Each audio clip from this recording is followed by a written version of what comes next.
crack myself up. I still haven't found my first Blantons. That's different. I really like that. They're like together, like peas and carrots. That's funny. Sometimes accidents are good things. Peychauds or Pechauds or Pechaw. This is not what I expected. I got the opportunity to meet up with a representative from Hennessy. These reps, they work for the company and they go around and they talk to different liquor stores to make sure everything's copacetic and that they have enough product and all that good stuff. And make sure there's no problems, that type of thing. Well, I happened to meet this young lady who was making her rounds. And she was telling me about Woodinville. And I was going to do this next October, but because of the story that she told and because I thought it was so interesting, I thought, you know what? I've had this bottle for a little while. Let's open it up and let's have their story be told, because it's kind of a neat story. It's kind of an all-American success story-ish. And we'll get into that. This is Woodinville Straight Bourbon Whiskey. It's pot distilled, craft whiskey, 90 proof. It's aged 5 years, which this one is the first craft whiskey of its kind to be aged that long in a standard 53-gallon barrel. Mash bill is 72% corn, 22% rye, 6% malted barley. They use a 25-foot-tall, 1,320-gallon handmade pot still and can produce 7 53-gallon barrels of whiskey each day. And Aaron's watching. Hey, Aaron, how are you? So I thought that was kind of interesting, but we've just scratched the surface of this particular story of Woodinville. And so I'm going to let this sit and do its thing, maybe give it a few swirls while we're waiting.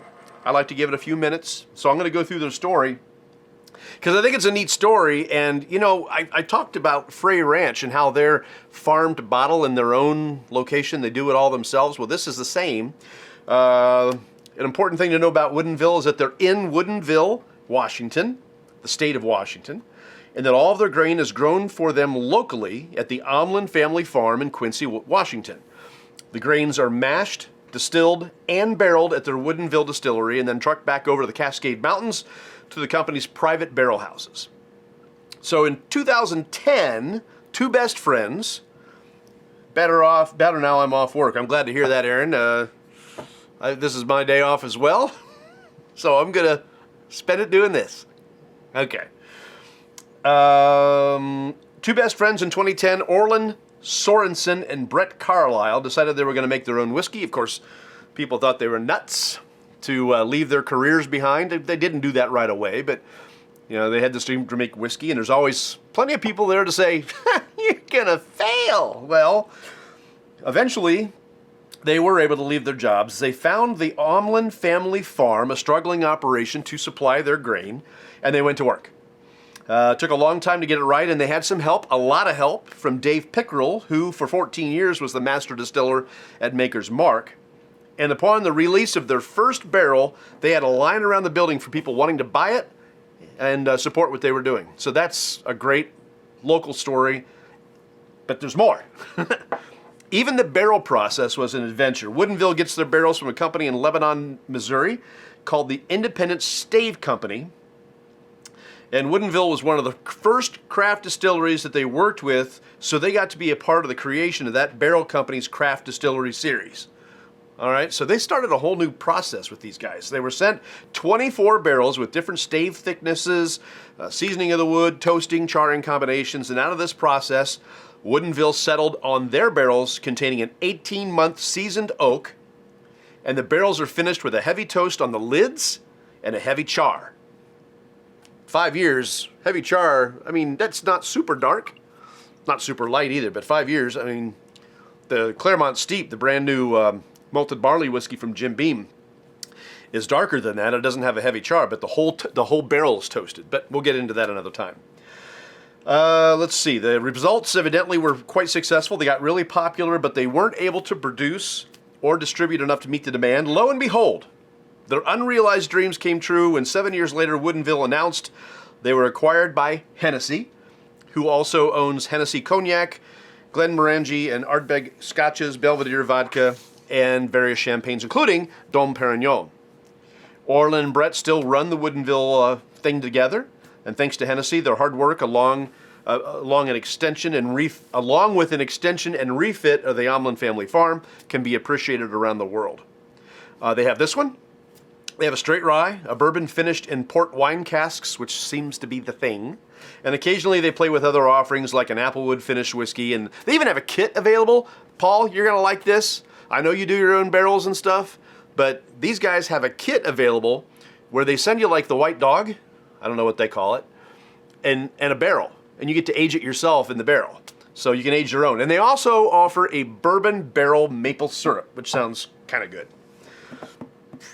I think I've got some of that around here somewhere. Anyway, okay, so enough of that. That's the story of Woodinville. I think it's a great story. These guys just, best friends, decided they wanted to do it, and they did it, and they're successful, and now, thanks to Hennessy, their stuff is all over the world, and on the shelves regularly in Ohio, which is nice. So let's get into it. I did not write down any tasting notes, nothing. So everything's coming from moi, from the schnoz. The meh. Okay, it's enough. All right. It's got a really nice nose. Boy, creme brulee. Sweet. Yeah. Oh, that's nice. Vanilla is really strong in there. The cinnamons and caramels are just... They're not, there's not one thing that's overwhelming. That's why I said creme brulee. It kind of just has everything all at once. Really nice nose on that. Yeah. It's only 6% malted barley, so I'm a little surprised. 72% corn, 22% rye, 6% malted barley. So this would be kind of considered on the low side of a high rye. Just to toss that out there. The low side of a high rye. I'd say high ryes go from 18 to 27%. I was reading about another whiskey the other day that has 29% rye, but it's smooth because they do a sweet mash process. High and Wicked is the name of that one. I was just doing some research on it. Anyway, kind of interesting. Hello. Hello. All right. Eyeball troubles. All right. There's a little bit of honey on there. Sent 99 stars. Wow, thank you. I don't know what that means. Is that a money thing? Did you send me money?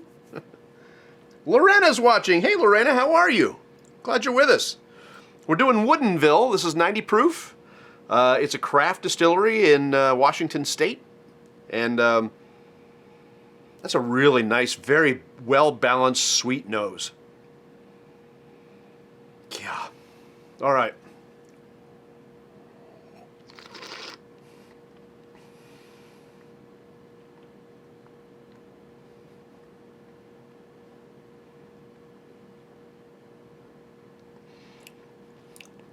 Really interesting bloom. It hit me right on the tip of the tongue. It went to the back and bloomed back there. Did not go out on the tongue like you might expect it to. Stayed right here. And then went back and got me on the roof of the mouth. Could have just been the way I was doing it. Buy something good for the page. Buy something good for the... Oh, okay. Something... we got some good stuff coming up, though. So, yeah... This is a good one. All right. Let's get on into... Boy, that's... Lorena. Hey, I made fresh strawberry sauce using some whiskey tonight. Yummy. Whoa! Would you like my address? That sounds great. Somebody was asking me the other day, I want to cook with whiskey. What do I use? I said, what are you making? He said, barbecue. I said, Jack Daniels. And he's, well, what about I like this? And I said, nope, Jack Daniels. And somebody, well, I kind of like this stuff. So, another guy in the store said, no, dude, Jack Daniels. Because he wanted to make barbecue and barbecue sauce and things like that. Jack Daniels. Yes, try the other stuff too. And this would actually pretty much be good like that too. Lorena, yes, please. No, okay, attention here. Attention on me. Attention on me. Oh, that's awesome. All right. Okay. All right. So let's get a real flavor taste thing out of this now.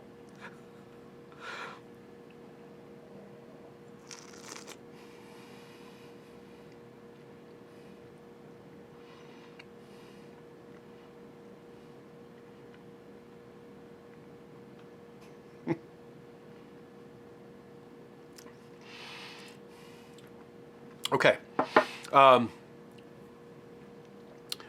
Right on the front, and this is not pejoratively said. I'm not saying that this is something bad. There's a slight musty front to it that translates a little bit into leather, and we've talked about this. Those are not bad notes. Those are good notes, depending on what type of profile you're looking to have. This does have a very sweet side to it, and I will get to that. That corn is definitely presenting a nice amount of sweetness. But on the front of the palate, there was just a little bit musty. I've cooked with a lot of bourbon, and I tend to always go for the stronger flavored bourbons for cooking. Okay. We were making pecan pie with, I want to say it was this crap. this cheap crap that my dad used to call whiskey. And I don't know, it didn't really present very well. Someone needs to come out. Got to put on the eyeballs, so we're going to read all this. Seems to come out in the food better. Evan Williams, honey, whiskey, butter, and baby carrots.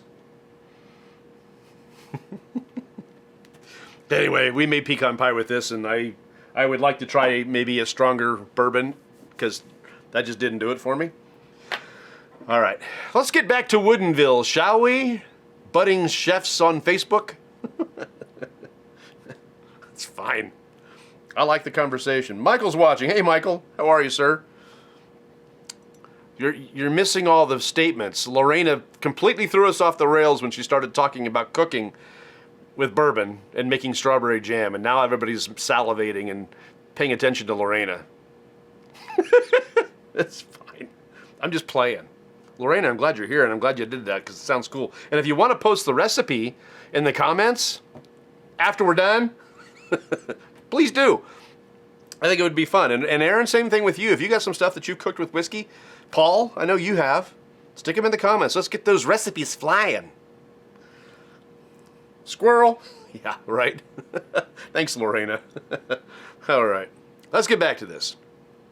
That's what the show is about. Woodinville. Woodinville. It's about this one right here. Okay.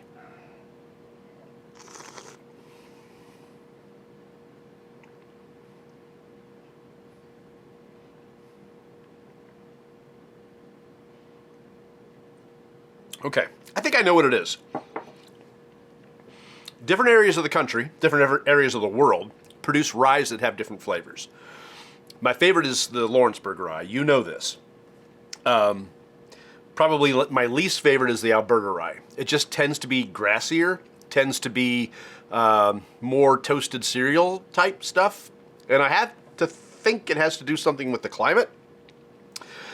Washington has a different climate than just about anywhere else in the Northern Hemisphere. It's just different. And I'm guessing that since this is on that level of high rye, that rye content is giving me a different flavor profile than just about anything I've ever had before. And it's coming off to me, as somebody who likes the spiciness and the sweetness of the Lawrenceburg rye, I think I'm getting that different flavor profile of their rye. And it could be also the different way that they're doing their cooperage, their barrels. Toasted on the lids, heavy char. I don't know, it could be a little bit of everything. It's just a different product. I do like it. It's really smooth. 90 proof is just a nice, smooth drinker. It's unusual, it's different than anything else, but I do like this. Let me give it another one.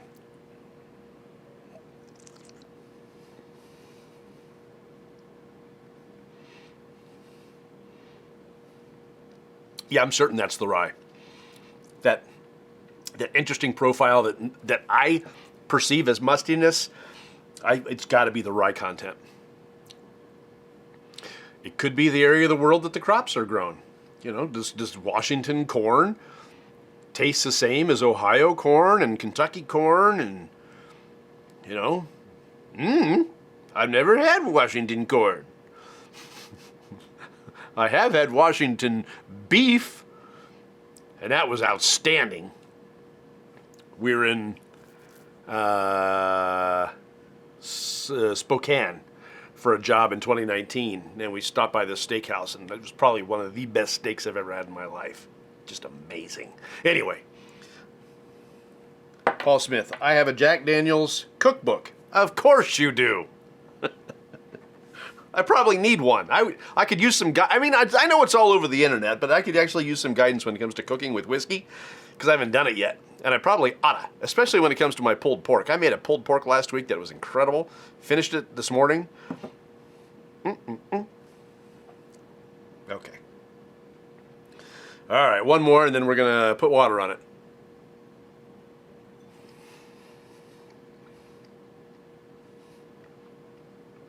Yeah, that rye is very much an Alberta-style rye. Very similar notes to that.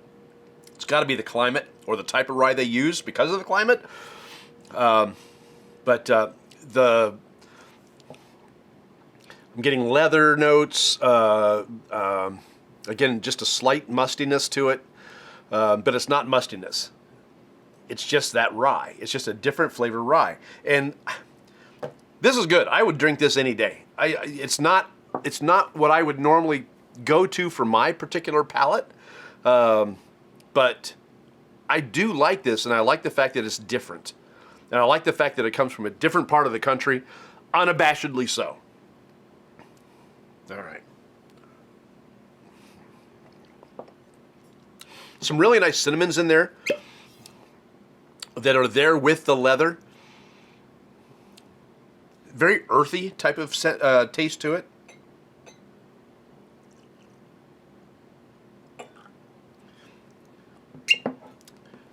Bartender at Mammoth said they use a different grain than normal, but I may have been too tipsy because I don't remember if it was rye or corn. At Mammoth? In Washington? Joe Carter's watching. Hey, Joe, how are you, sir? The Maumee Valley Whiskey Society just did their barrel pick for a New Riff single barrel. And I have my order in. Looking forward to that. I do love me a New Riff single barrel. One of my favorite bottles out there. My 3 favorite bottles I've decided that are normally in stock, that are regularly in stock, which reminds me, I got one I want to show you. They are probably Old Forester 1920, the New Riff single barrel, and probably Kentucky Owl. I know that one ticks people off because you don't know anything about it and you don't know why you're supposed to like it, but it's just good. Hey, Joe. All right, so I want to show you one. While we're getting set to put this on water, I got to show you this. I got my hands on this, and I just want to flex a second because it's really cool, and I haven't heard good things about the contents, but I'm going to show you this really cool bottle. Check this oot.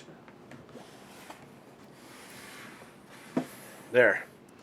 So there's the whiskey, and that Derringer is the bottle stopper. Isn't that there? Isn't that cool?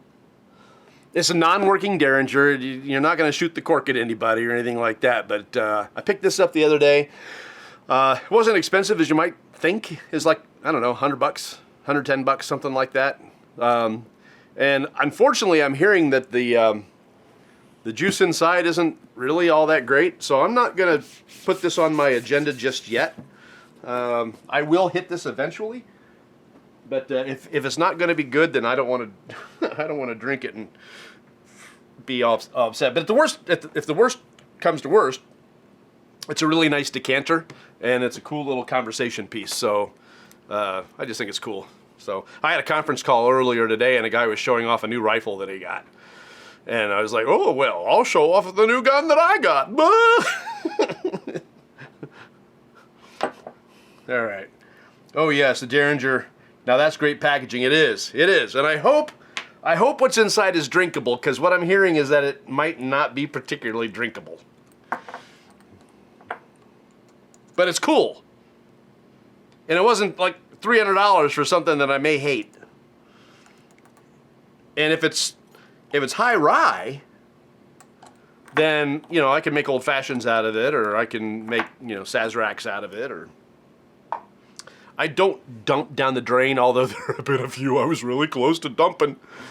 You put money into a bottle, the last thing you want to do is dump it down the old hole, but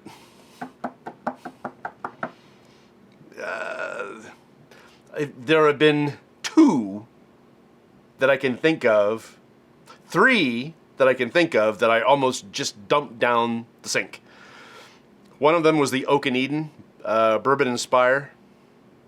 No. The other one, well, one of them was during the series we did on the first time drinking stuff. We did a little bit of Southern Comfort.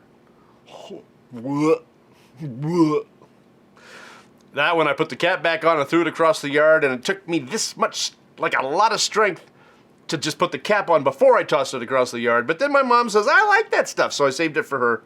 I didn't dump it down the sink. And there was a third one. What the heck was it that I just didn't like? Oak and Eden, Southern Comfort, it doesn't matter. I'll think of it. Oh, probably this one. Sorry, Dad. So, I got some of his other pours. I'm going to start getting into those. That's all I'm going to say about it. Alright, so this is with a little bit of water on it.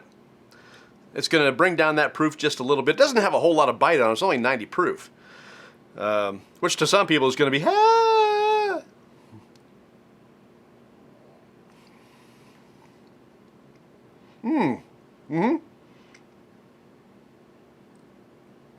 Hey, Chuck is watching. Hey, Chuck, how are you? Yeah, so the water improved that a lot. It got a lot sweeter.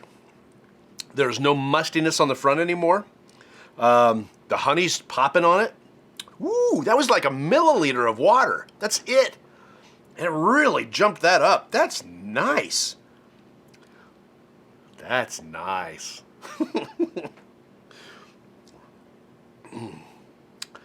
Yeah. None of the reviews said put water on it. They all drank it neat and they liked it. Well, I actually didn't look at that many reviews. Just enough to give me the skinny on this particular bottle, which is just a great story. I hope that if I ever decide that I'm going to create my own whiskey, first of all, talk me out of it. Just don't let me do it. Secondly, I'd like to think that, you know, that I do it right. I don't know.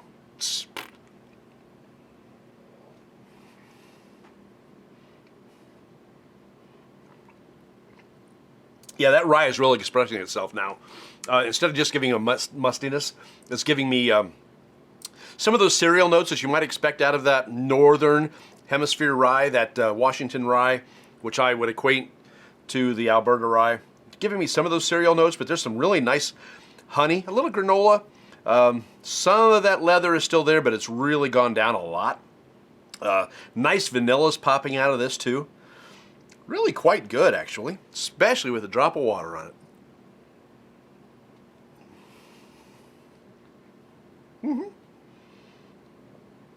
Way back deep in the finish, a little licorice. Way back deep. You got to look for it. I didn't even know it was there, and just all of a sudden it went, bink, hey, guess what? Licorice.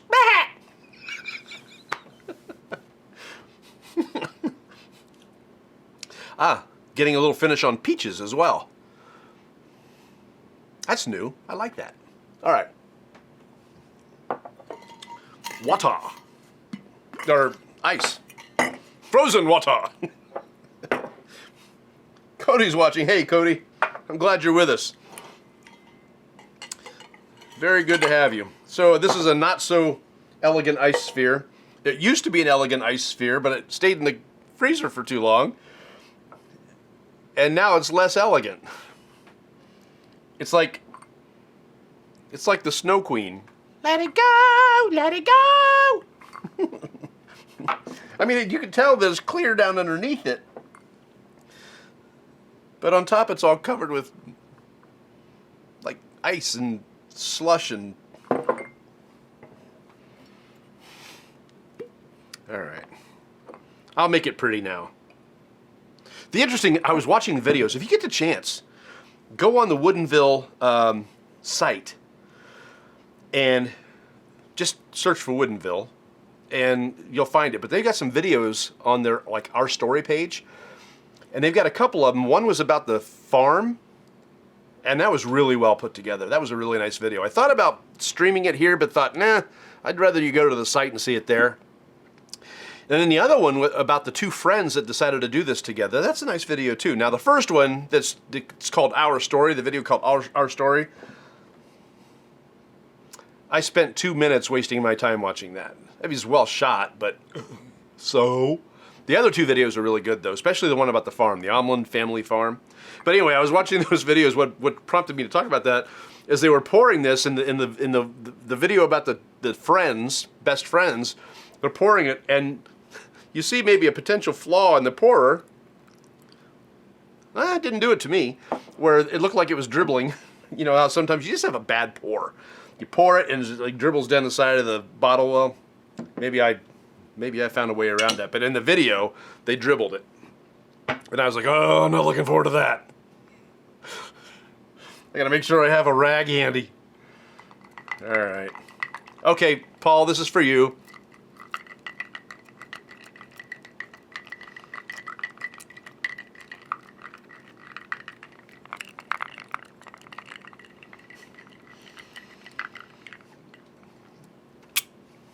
Finger stir. All right. That ought to be cold enough. Let's go for it.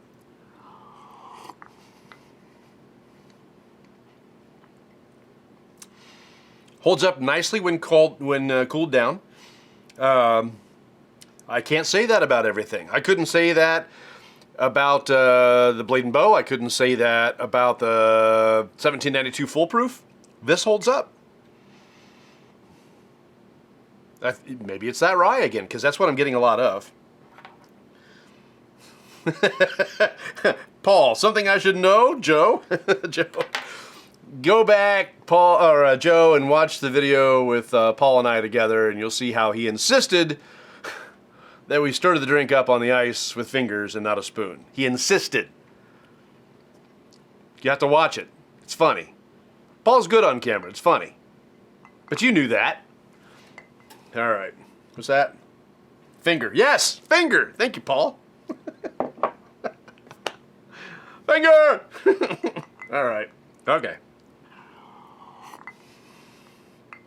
Yeah, go back a few episodes. It was the 1792 Foolproof, and we were just finishing. It would have been the one after what I thought was the end of the Willett series, which was the family rye, the Willett family rye. That would have been the one before Paul showed up and helped me finish the series with the pot still. And then we brought out a bunch of other stuff, the 1792 Foolproof and some other things, and it was a slur night. All right.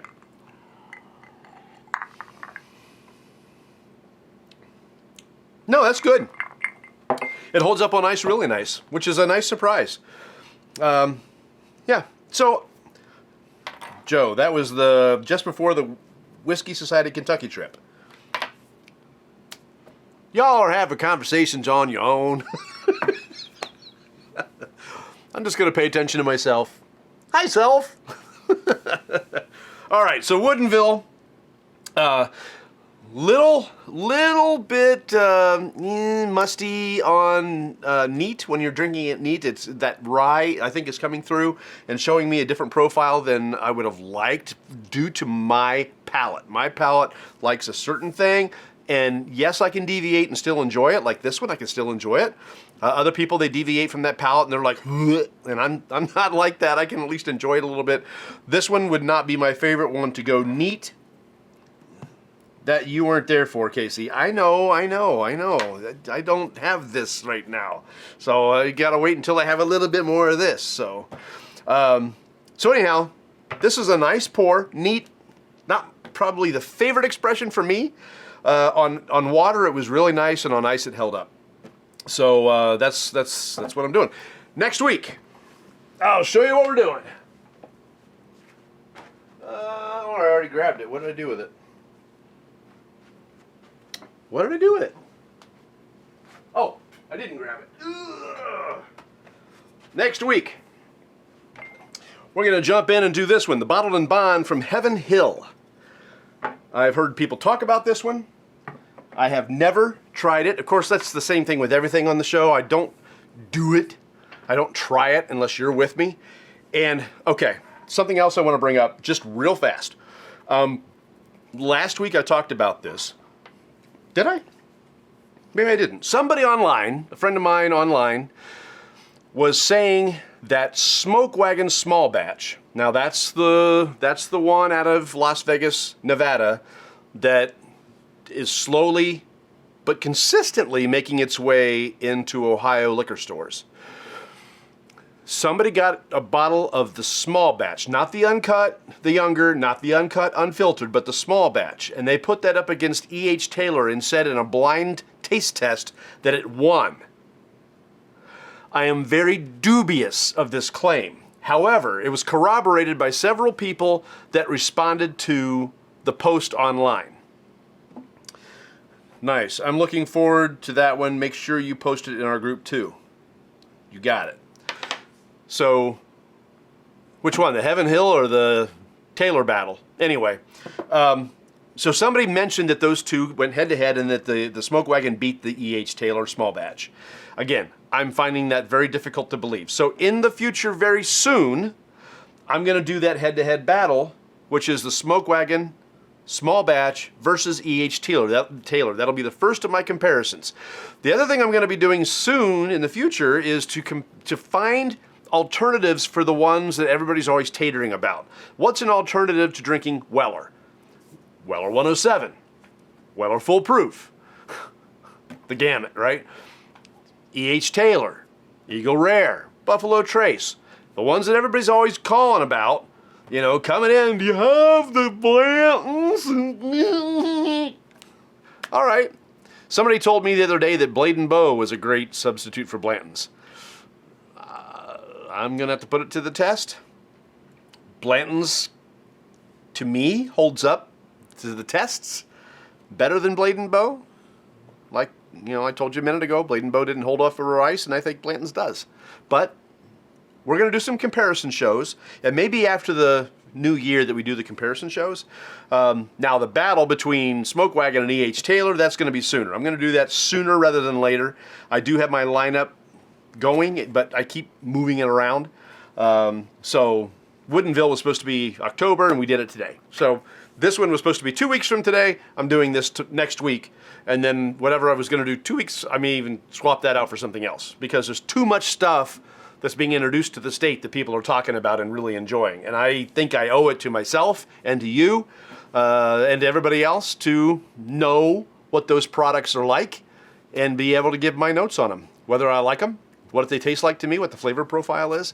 I think it's important to know those things, especially with some of these brand new products like the Claremont Steep that people have a lot of questions about. I can't answer them because I haven't tried it yet. So this one is next week, the Heaven Hill Bottled and Bond. I've never tried this one. I'm looking forward to it. I have been looking forward to it since I bought it.